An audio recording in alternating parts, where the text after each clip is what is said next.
I start, would like to introduce myself. My name is Emi Fumitasari as the student counselor for Nufik Neso Indonesia. Welcome again to all participants to this event Study in Holland online series di Rumaja. As you may already know, our online learning session today is about design thinking, School of Creative Technology. And our guest speaker of today's online learning is from Saxion University of Applied Sciences. The lecture will be brought by Tim Roosen as lecturer and international affairs officer at Creative Media and Game Technologies at Saxion.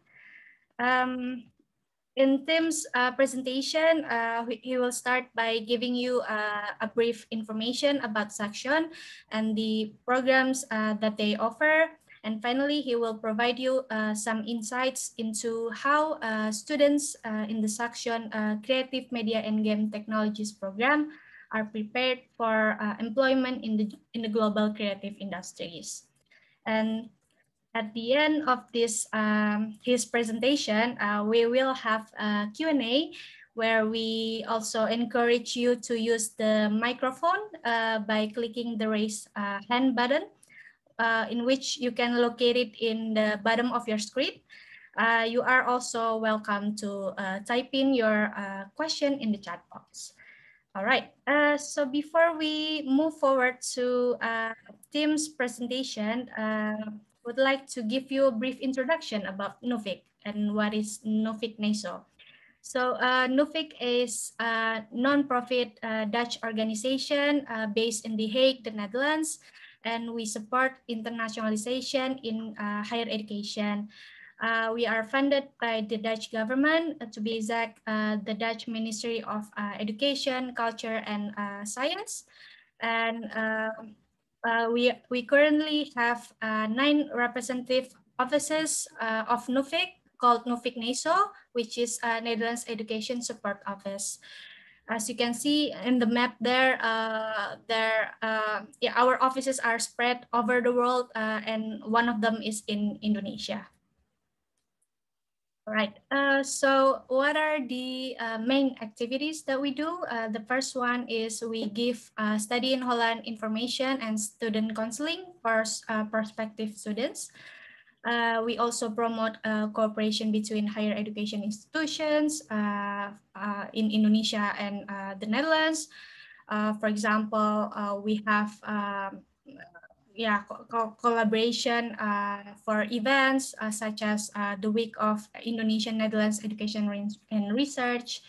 And then we also support NL Alumni Network. So for those of you who have graduated from a Dutch university, you will be still connected with the Netherlands through this network. And we normally organize a lot of events such as career fair, NL alumni talk, and etc. Another thing, we also manage some scholarship programs such as STUNET, Student in Nederland, Orange Noise Program, Orange Tulip Scholarship, and lastly, EU Share. And lastly, we also facilitate scientific research collaboration between Indonesia and the Netherlands. So if you have further questions, or if you would like to know more about Nufik Neso and study in Holland, you can contact us or visit our communication channels through our social media, website, and you can also do a consultation through our telephone number and WhatsApp number, as well as email stated in the slide. This is practical information. If you'd like to do online counseling through Zoom, we also provide this every Monday till Thursday. You can see there the time, and you can just access bit.ly/osneso. And we also have provided digital brochures and frequently asked questions in our website. You can access this both in bit.ly/dbnufikneso and bit.ly/faqneso. So we have already compiled all of the frequently asked questions in those in our website.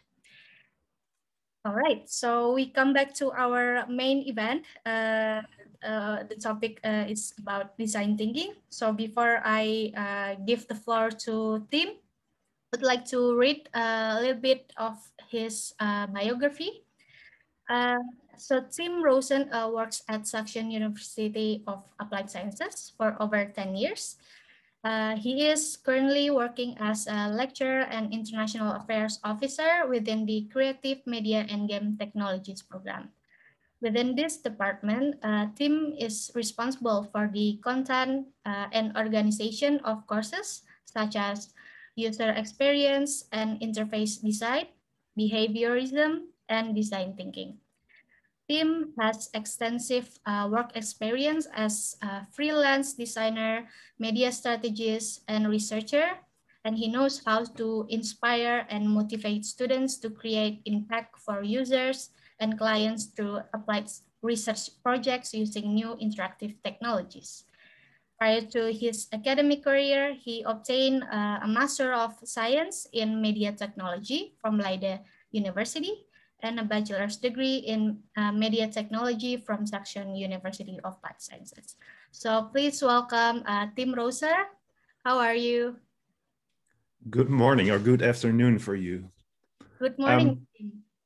Thank you for your kind introduction. I would love to tell you something about our program, but more important, something about design thinking. Can I start sharing my screen? Yes. Yes? Okay. Let me see if this will work.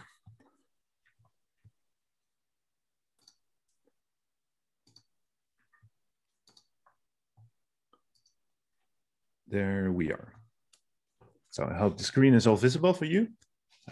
So thank you again. I'm really excited, but also honored to speak on this online event. As from the introduction, you know, I'm from the Creative Media and Game Technology program. This is a 4-year bachelor program at Saxion University. And Saxion University is located in 3 different cities in the Netherlands. And this program is located in the far east of the Netherlands, almost, well, almost. It's very close to the German border. By 10 minutes on bike, you can have a cup of coffee in Germany, if you like. So today I will talk about partly about our program, but more important is how design thinking is the foundation of our program. And design thinking is a way, and I will explain later more about it, is a way how we challenge our students to come up with innovative solutions in the creative media industry. In my presentation, I would love to see some response from you. I think the way that we teach in the Netherlands might be a little different than you're used to in your own educational system or the educational system that you attended some years ago. But we always challenge our students to come up with some questions or interactions. So I don't mind if you would interrupt me during my presentation. I would love to have some interruption, actually, to have either a discussion or you would have a question. I managed to set up my chat box here so I can see whether you would type something. I would allow you to just turn on your mic and speak up. That's also fine. If you feel more comfortable with raising your hands first, it's also fine. So please make sure that we have some interaction. So let's take a look at the presentation. First question to you. So this is actually the first part of interaction. What do you think that your living room would look like in 5 years? Have you ever wondered what kind of technology would be in your living room in 5 years? Does any of you have a suggestion by either using the chat box or speak up? Do you have some weird thoughts on what could happen? And if there's no response, then I will answer the question, obviously. But I was just curious whether you are able to do something. There's someone in the waiting room. No. Oh, there is actually a hand. Junius. Could you turn on your mic? Yeah. Okay. Thank you so much. Yeah, good morning. Good morning. Actually, in here, good evening or Yeah, good good evening. afternoon. Yeah. Yeah. I think the living room will be more smaller Okay. than, yeah, smaller than there are a lot of technology. I mean, not a lot of sofa, then maybe just one table and everything like um just like in a casa or something like that. Yeah. I mean, like I just like read like if a 5 years later the living room is just like casa in airplane, or just like a very Okay. Okay. high technology living room like that. High So just, technology living room. Well, yeah, just that's not, interesting. yeah, the television is maybe just really flat, is more slim there than Yeah. now, slimmer than now, then not a lot of sofa, then yeah, Okay. maybe Well, this. robot will be sweeper, something like that. Well, thank you. This is interesting because I think you have some clear view on what you think it would be. And well, the funny thing is, no one knows exactly what it will be. But I really like the suggestion you made on high or more technology in your living room. So let's see what we think your living room would look like. Let's take a look. So thank you, Junius, for your response. Yeah, thank you, Risen. So what we think is that whatever, if there would be less furniture, I don't know, but I truly believe that there still would be a couch to sit on or put your coffee on some coffee table. But we believe that there will be a mix of realities. So there will be indeed, we think there will be more technology in your living room. And this mix of reality could be augmented reality, virtual reality. I really doubt whether it will still be a screen. That's interesting to brainstorm about. And there might still be some birds and pigs to play some games, etc. But more important is that we think that this mix of reality will not only impact the entertainment industry. We believe that this mix will change the world as we know it, but it will also change the way we obtain education, or the medical world, or how urban planning is done, architecture, medical world. It will have an impact, a great impact on all sorts of markets. Well, in our program of CMGT, we challenge our students to think not only within their boundaries of entertainment, games, etc. We let them think about how you could use this technology in these different markets. Well, in the next video, I'd like to show you, this is a short clip of, I think, 2 minutes of a show reel of some of the results of our students in these different markets. So let's take a look first.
So this was an example of one of the highlights of project that we've done with students, always in teamwork, and not only for entertainment, but also for more serious stuff. How we organize this is, oh, let's not watch it again. How we organize this is working in teams. And we truly believe that if you would put an artist, an experienced designer, and engineer together in one team, that's when you can create awesomeness. And these are the 3 roles that we offer in our program. And these 3 roles all have their own subjects. They sometimes have overlapping subjects. Me, as a designer teacher, I teach courses like design thinking, game design, user interface design, and behaviorism. But in the core, design thinking is a very important course. In this 4-year program, we have a combination of lectures and workshops. And the pictures you see on the screen are pictures I took myself from my students during my labs. And we work in smaller groups and we do brainstorming. We meet up in our living room, or virtual living room nowadays, but we have a living room in our building. And what you will see and what you probably have heard about is that the Dutch educational system has a slightly different approach in how we organize our education. And in Saxion, we highly value the smaller classes that we have, the lots of interactivity that we have for the students, and our way of supervising our students, coaching our students, and the way that we challenge students with real world assignments. A way to facilitate such kind of education, especially in the CMTG program, is by offering our students an extended reality lab. We have a lab over 400 square meters where students can meet up, work with the latest and newest hardware equipment, but always in teams. There will be workshops offered by the industry. It's located on the campus, very close to the dormitory of our international students, actually in the same building. They can just walk downstairs and visit the extended reality lab. It's a learning community. And this all prepares our students in the first years by working in these teams and obtaining internships and working together in the extended reality lab, doing experiments. We all prepare them for their final masterpiece, the masterpiece that they'll have to showcase, have to show in the 4th year after a long internship in a company. A question again for you. Does anyone know what this picture is, who the painter is, and what we see in this picture, in this painting?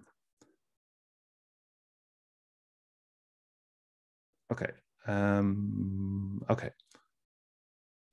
Is the audio still not working? I just saw a message that my audio is not working, but I guess you still can hear me, I hope.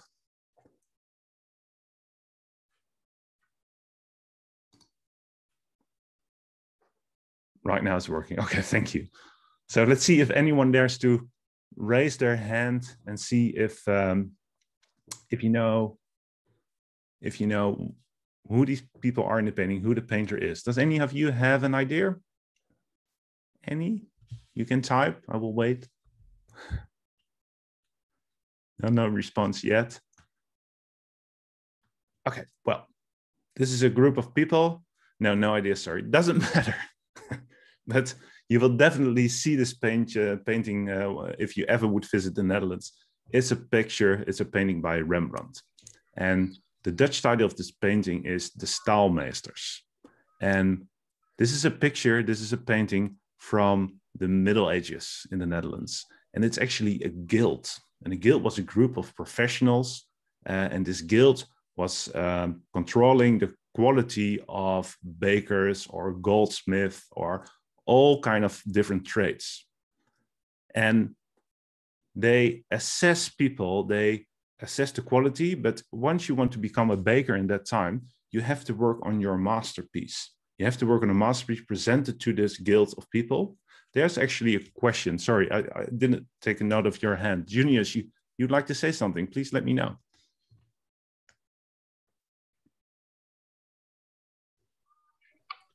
I'm sorry. Yeah. I don't know about this picture, but you say maybe I know what they are doing in this Okay. picture. Maybe they are meeting to plan something. They are indeed, because I only gave you the Dutch title, but these are sampling officials. So, correct, they are gathering, they're meeting, but for a reason. Okay, yeah, so you're quite right. So what you see in the picture is they are meeting because they are assessing the quality of certain textile. This was a guild of textile professionals. So they were meeting and assessing quality of textile, quality of materials, but also there might also be a presentation going on from some textile person that wants to show that he is a good, well, he can produce textile, etc. The reason I show you this picture is because we have a kind of same kind of final test in our final year. We assess our students on their qualities by showing their masterpiece. And the way they prepare these students for this masterpiece is by learning them from the very first day that you're in the building. We learn you about design thinking. So what is design thinking then? If you have suggestions, just type it in to the chat. What would be design thinking? Any suggestions, guys? Type it or speak up. Well, if you heard about design thinking, you probably know what it is. Yeah, there's Freya. You'd like to say something? Okay.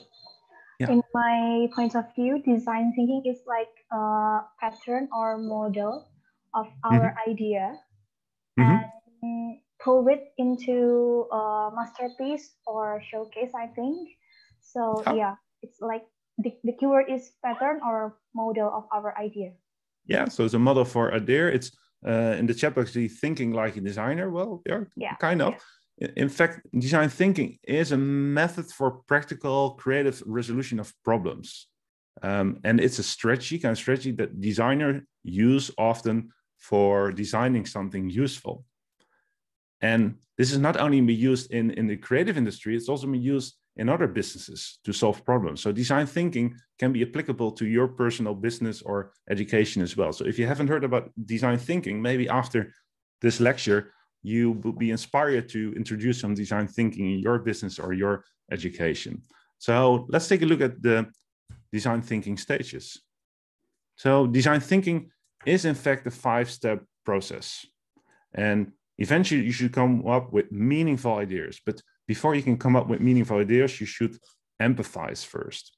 Define, ideate, prototype, and test. So those are the 5 different stages.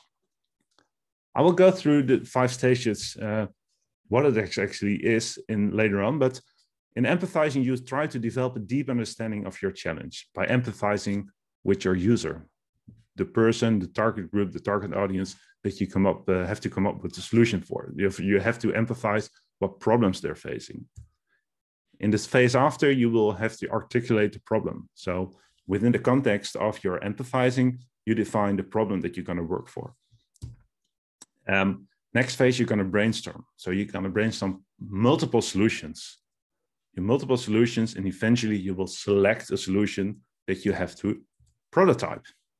So you will develop a series, usually multiple prototypes, to solve a problem. And eventually you have to test it, because you have to see whether what you have developed, whether it would solve the problem, yes or no. And this is interesting, because if you haven't tested, you never know whether the problem is solved. But by testing, you also get more empathy. You get to know the user better, to see how they interact or how they use your product or service. You might want to change the definition of your problem after they have worked with your solution. You would come up for more ideas for parts or a full other or completely different kind of solution. So you can imagine that design thinking is not an iterative process. It's an ongoing process. This is another picture. If you would Google on design thinking, you would get all kind of pictures. So you can see design thinking is an ongoing process, from empathizing to defining to ideation to prototype to test, and again and again. But why would you do design thinking? Well, maybe because of this. if you would not do design thinking, then you would come up with solutions like this, solutions that people would never use. I think it would solve a problem by putting a toilet paper on your head and you have a running nose. But can you ever imagine people using this in public, or lighting up your cigarettes by using a magnifier, or dripping your eyes with using this silly glasses? So it is useful in the sense that it can be practical, but no one would dare to use it. And it's not always handy in every situation. So why would you use design thinking? Also because most designers, people that produce things, they know how to design the things right, on the right side in this picture, but they're not designing the right thing to solve the problem. Think about it. And apart from that, you will start designing the right thing instead of designing it right. It's also very fun to do design thinking. This is a picture of the very first day of my students, first year students, working on a solution for Ethiopian women. They have to carry lots of water every day. So they have to come up with a solution for carrying water, but they have to start with empathizing. And they were restricted in the amount of materials they could use for the solution. And that's really fun. But by first empathizing, desk research, searching on the internet, what is the life of these people? And how could we help them if you only have little stuff to solve the problem? And in this first days of education, students, it's a great way to empathize also with the students, with your fellow students, but also to empathize with someone who's not within the context of your life. So how would you use design thinking? Very first thing you should remember is that you have to start with a beginner's mindset. What is a beginner's mindset? Well, you know that you carry your own experiences, and you have your own understanding and expertise, and your perspective on a solution or a problem can be incredibly valuable. But you should remember that at the same time, you carry all kinds of assumptions and all personal beliefs. So it's very difficult to let go all the pre-assumptions that you have over a certain problem. So you have to try to put aside all the biases, everything that you would have, and try to look with fresh eyes to a certain problem. And that can be quite hard. So how would you do that? First thing we teach our students, don't ever judge. Question everything, be curious, truly curious, find patterns, and listen really. And this is the kind of mindset you would have if you would start doing empathizing. So what is empathizing? What could you do if we talk about empathizing? Empathizing is by visiting people, observing people, interviewing people, immerse with people. Go to the natural habitat, visit them and talk to them. That's empathizing. Empathizing is also doing desk research, read about people's life. And only then you are able to solve the real problem. Then you will see and get to know their behavior and discover certain emotions that you never thought of, and uncover their needs. And only with those insights, you're able to come up with really innovative kind of solutions. And if we talk about defining, you're going to collect your insights from the empathy and try to come up with a problem statement. And this is not a fixed problem statement, because as I said, from all the things that you will do afterwards, ideation, prototype, testing, you might want to change the definition of your problem based on these new insights. And if we talk about ideation, we talk about diverse, converse, and testing feasibility. With diversing, I mean coming up with multiple solutions by brainstorming, brain dumps, group sessions, all kinds of things. But eventually, you have to converse and choose a solution that might be the most feasible one to continue working on in your prototyping phase. So in prototyping, we're not talking about high fidelity prototypes, like pixel perfect kind of solutions. Now, this can be all kinds of prototypes, from low fidelity, just paper sketches, paper prototype, mood boards, things that you can fail and easily build up again. So prototyping can be on different levels. And once you have a prototype that is ready for some very first use a test, then you would go to the testing session or the testing phase. So you're going to test whether it worked. Did you solve the problem? And testing can be usability testing. It can be observations again. How do people interact with your prototype? It's a combination of interviewing after they used it. Well, this is the way of thinking. These 5 steps is clearly visible in all of our courses. And what we usually see students doing is going immediately to ideation. They have an idea and they start working on it. And then they think they're there and they're making it in a high fidelity prototype already. And they think this is ready. And they often forget that you first need to empathize with your user whenever you start building something. And testing is something that every student in our program needs to do also for the final piece, the final craft, the final masterpiece. They have to be able to convince the guild of our teachers that this is really the solution, that this really would work.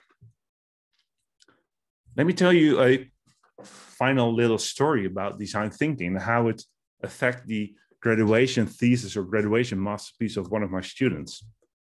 I had one student a couple of years ago, and she had to work on solving a problem in a nursing home. And in this nursing home, there were elderly people living, and they tend to start socially isolated.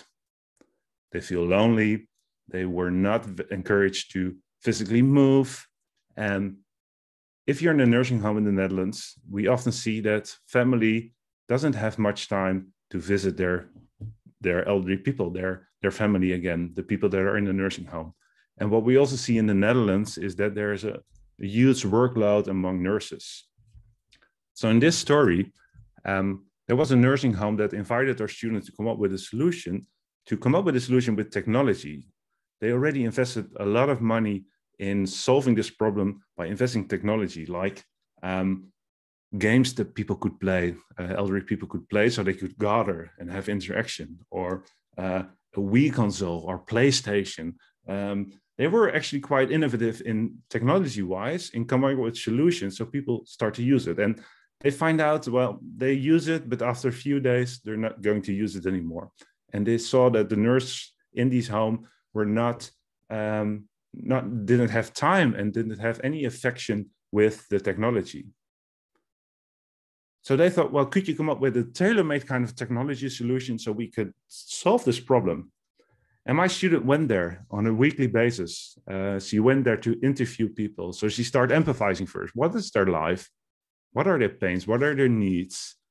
How do they move around? And by talking to these people, she came to know that actually all of these people have a smartphone and they know how to use a smartphone. So she came up with all technology kind of solutions, QR codes next to doors they could scan. She came up with a solution, kind of Facebook page for elderly people with very simple interface so they could interact with the other people in the building. And after introducing a couple of those solutions and testing it, she found out that she broke this social isolation. She found out that the full semester she went there, these people get more social. They felt more happy. So she thought, yes, I solved this problem by my solutions. But eventually, in her last interviews, the day before she would left, she found out that this technology didn't help at all. The only reason why these people were feeling more social and more active was just because my student was visiting them every week and talking to them. And that's a way of empathy that you would never ever could have if you haven't got this design thinking approach. So she did solve some problem, but not with her technology. And this is okay also for a masterpiece. Sometimes a masterpiece can fail, a prototype can fail, but she could conclude that technology was not the answer for this problem. Well, I hope with this little story, you understand what the meaning of how powerful and how helpful design thinking, the way of thinking starting with empathizing, could help you also in solving your problems. Design thinking is not something that we invented as teachers at the CMGG program. It was actually invented by Stanford Design School. So I would highly recommend you to take a look at Stanford Design Bootleg. Bootleg is a small book, PDF, in which the whole design thinking process is explained with beautiful examples and also some very nice tips that you can apply in practice immediately. So if you want to know more about it, please go visit this website. I'll make sure that the link will be shared with you after the presentation. So if you want to know more about design thinking, this is the place you could go. But if you are interested in taking our program, for example, the CMTT program, we offer a short degree program. It's either a 1 or 2 year program, and it depends on your background and your experience. But if you have completed a comparable undergraduate program, a bachelor program in the creative or technical industries, you might be interested in taking a program in the Netherlands. And you should have a passion for technology, interaction, and you should have some experience in the working field already. And this should be visible through an online portfolio. We'd love to talk to you. We'd love to have a first introduction meeting, and then we can start up an intake process session if you like. If you would do a 2 year program, then you will do the full 2 year, year 2 of our program, and in combination with the 4th year, in which you have to work on your masterpiece. If you have obtained a bachelor program that's kind of like our program already, we can offer you a 1 year program. That's the full 4 year, which you will be working in our lab, extended reality lab, in a team with designers, artists, and engineers, and you will finally do the masterpiece as well. Well, also for this program, because it's a degree program, Saxion offers several scholarships for this program. And I'll make sure that the information will be shared with you after the presentation. So I'd like to thank you for listening to me. Thank you again for sharing this information. I hope I inspire you a little bit to do some design thinking.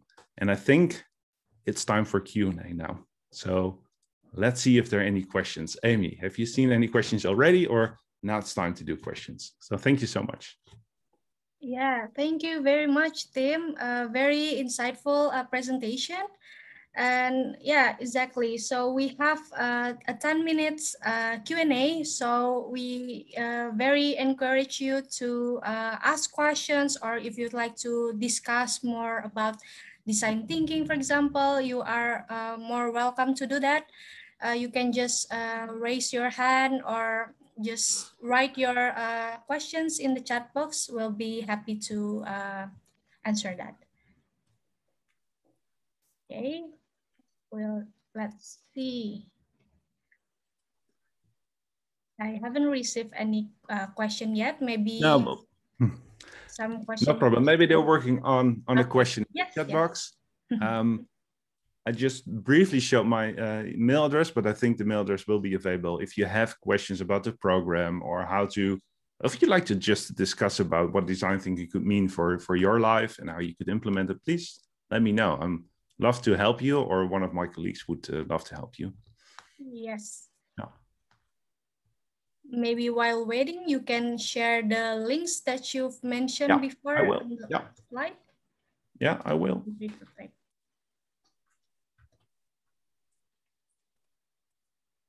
Okay, there is a question in the chat box. Yes. Yeah, how do you get better at empathizing? I feel like interviewing, observing is another different skill in itself. Absolutely, absolutely. And how you get better at empathizing, I think you already know that empathizing could be interviewing, observing. Observing is something everyone could do. That's something you could train.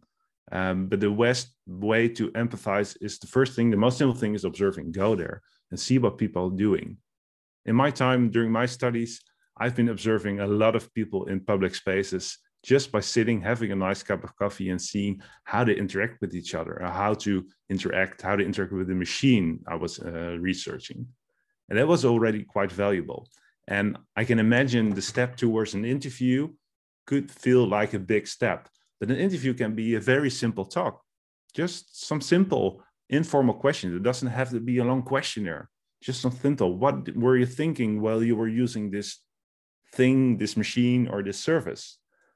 How do you feel? Would you recommend it to other people? So I think empathizing is something you learn along the way, but I think you have to set apart that it needs to be very structural, very organized.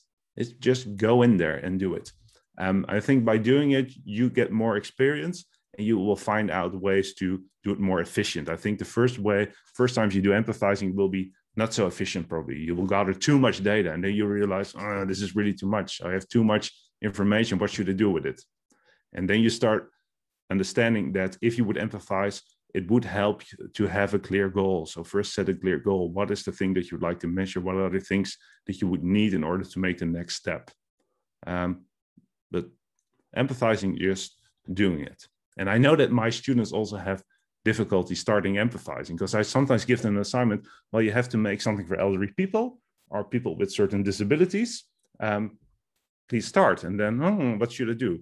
It also requires some proactive attitude, being a kind of entrepreneur. You have to go there, go out in the wild, go out of the building, we say. If you start with this assignment, I don't want to see you here for the first week. You go out and explore the world. I hope that answers your question. Is this the right way to share the links, by the way, Amy? Yeah, so I've shared again to everyone because there's an option to send your chat if you're going to send it to a particular person or to everyone. So I send it again so everyone can see. Oh, I was only sending it to you. Yeah, yeah. Sorry. No problem. Okay, so Junia's here raising her hand. Yes. I've already unmute your mic, so please do. Okay, Tim. Yes. Maybe my question is, you look like very excited to tell us about the design thinking. Why you like this? You like this subject, and you maybe now you are expert. Why you think we must know about design thinking in our life? Then can you tell me maybe how I can implement design thinking in my life? I mean, like in my schedule life, every day. Start for a little thing. Thank you so much. For the little, wow, I'm absolutely very excited about design thinking, but it also has to do with my personal character. I'm really interested in people, so I'd love to talk to people, listen to people. So it's already in my nature, kind of. And if it's not in your nature to connect with people, then I can imagine it's a little more difficult, and you will need some tools and hints how to be a better listener, because it usually is just to listen to people and question everything they say in a positive way. Why do you say this? Why do you think this is the best way? So the question behind the question is something that I teach my students to do. But how to apply it in your real life really depends on what kind of problem you'd like to solve. One thing, but that's what I'm naturally doing. I have 4 kids around here, and observing these kids, listening to the kids, every day you find out new things, and every day you find a little bit better, understand better what they want, what their needs are, and how they speak. And so it's a way of thinking, in a sense, a way of thinking. It's a way of observing. I think observing and listening are the best ways to do in your daily life. So people say things, I want this for this solution. This is the problem I have, and this is the solution that you need to work on. And that's where you first start to question, is this really the solution that you need? Is this really the problem that you have? But I must say, in some situations, even in business situations, there are many restrictions, and they will not allow you to question the question that you had. Just take it. But then again, within these boundaries, you can still be very creative.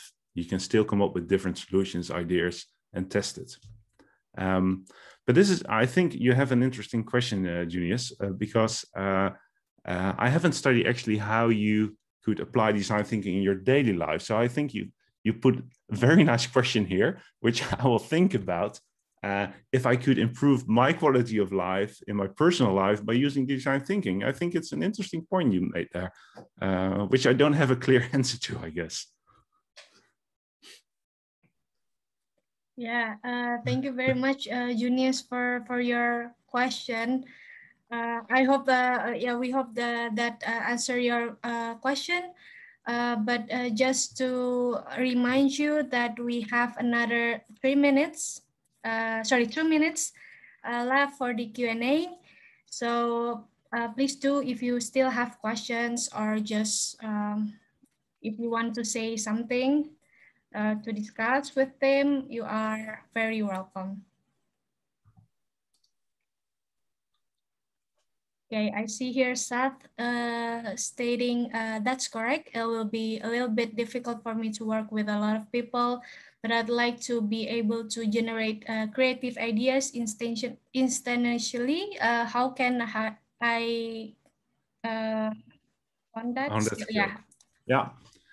So how to come up with multiple ideas in a short manner of time is something which will be very hard. And the best way, again, would be getting in the right context, the right environment to be creative. And it really depends on what you would need to get. You need to get relaxed first, but there need to be a environment in which you are able to have weird and crazy ideas.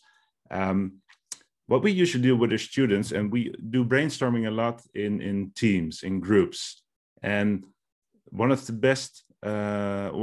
things I tell the students, you should never judge. This is this first mindset you have. Everything that will be discussed right now in this team should not ever be judged. Every weird, silly idea that you will hear should not be judged. We take this, we discuss about it, but there are multiple ways, multiple methods, and I would love to give more information on all the different stages, because actually the design thinking course in the first year, we will dive into each of this stage. And ideation is one of my lectures, and I will give multiple methods how to be creative. We have multiple methods on how you come up with the most silly ideas. It usually starts with just a mind map. Making a mind map is something you can do individually. Write down a word and come up with associations of this word, and continue with this until you have a branch, like a tree of ideas and silly things. This is something you do individual, but what also really works, if you are in a group, you will write down a word, write down some association, you move it to the next person next to you, and you'll make your round through the group. And you'll see you have some very nice associations around one theme or around one problem or a person. So there are multiple individual methods you can apply and methods you can apply in a group. But being creative in a group really requires that there is trust within the whole group, that you can say whatever you think about. That's really important. Sometimes it would help, again, to leave the building, go out in the park, go for a walk. While walking, your brains are more active. You are it's better to have better ideas, being more creative. But you also remember that the best ideas you have while you are showering, for example. The reason why you have the best ideas while showering is because you are relaxed. And how to be relaxed is difficult sometimes. And especially if you have to be creative in a business situation, in an office with all people, I would have lots of difficulty being creative in such situation and have instant ideas and solutions in a very short moment of time. So how to hone such a skill, if this is what you're asking, it requires practice, but trying to find out how you can get in a relaxed mode and how you could get trust from people around you to speak up and come up with silly ideas. So you might be able to review, but in the note or the link that I sent there in this little booklet, and I hope that the link still works, by the way, I haven't checked. But if you would Google for the bootleg of Stanford Design Thinking, there are many tips on how to be in a good mood for ideation. Yeah, so I just checked, the link is still working, Tim. Okay, oh, luckily, thank you. So yeah, I think I would like to add for that question, maybe talking to some people will be helpful as well to get that others people perspective. Just to, you don't have to give already your idea, but you can just listen in first and then see from different kinds of perspective. I think that helps too. Yeah, and there's something which I always introduce is the mom test, mom from mother test. If you Google for mom test and you will see a video, this is actually talking to someone who is outside your business, someone who is not part of a user group. Try to explain what you were thinking, what ideas do you have, and let them respond to your silly ideas, maybe. That's also very, very nice. It's a way of empathizing, but also a way of coming up with creative ideas and thoughts. So the mom test, yeah, there's a very nice YouTube video on this, a very funny one. I'll put a link in there right now. Let me see. To everyone. It's a book. Yeah. It's a book, but the video itself is very interesting to see, the mom test. It's very funny. Great. Thank you for sharing, Tim. You're welcome. So, yeah, we have 2 minutes left, but unfortunately, we have to wrap up this session. Really happy to have you here, Tim, for sharing that for design thinking. So remember the 5 steps and empathize, define, ideate, and prototype and pass. So those are 5 steps for design thinking. But yeah, before I close this session, I would like to share a poll, which I just launched just right now. Yeah, we would love to hear your feedback about our event. So just to know whether it meets your expectation, and if you are, yeah, why are you joining this event, and where do you hear our event from? Yes, thank you. Then people have filled in the polling. Okay. Thank you very much, everyone. Okay, so I would like to thank you again, Tim, for your presentation, and everyone who joined us today. It's very pleasure to have this session again. And just like to inform you that we have another event this Friday. It will be about interactive seminar on about a story of Wageningen University alumni as a food entrepreneur. So make sure that you check that out on our registration form, and then you can just register through that platform. All right. Thank you, everyone. I wish you a great evening, and for Tim, a great day.